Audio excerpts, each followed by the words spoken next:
Hello and welcome to this special 10th anniversary edition of Asia Business Report. I'm Sharanjit Leyl in Singapore.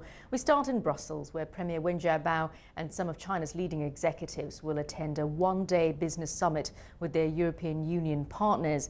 Beijing describes the 27-nation bloc as its biggest trading partner, but the relationship is an unequal one.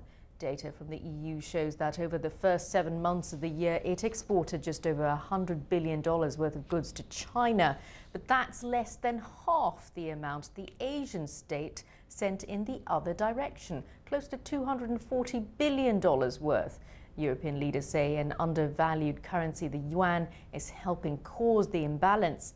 But earlier, the Beijing chief of the Confederation of British Industry told me that European businesses are more focused on getting better access to China's markets. The EU has been China's largest trading partner for the last 6 years, I believe.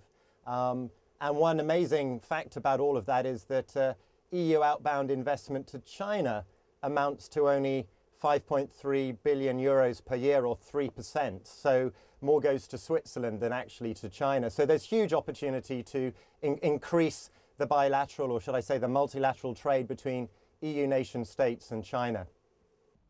So intellectual property is going to be a big focus. Have you seen that put off European companies doing business in China?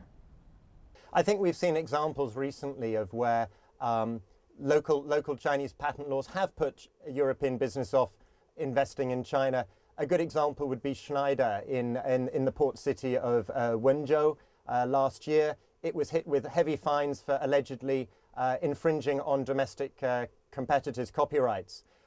So I do think there is a fear that some European businesses are being unfairly targeted and hit with heavy fines by their domestic rivals. But essentially, IP is beyond individual companies at the moment. The key focus has to be on indigenous innovation and understanding what government policy, what Chinese government policy means.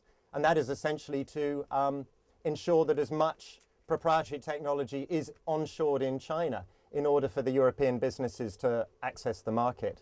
I'm sure that this is going to be a big issue for the future. Dru Drury there from the Confederation of British Industries in China.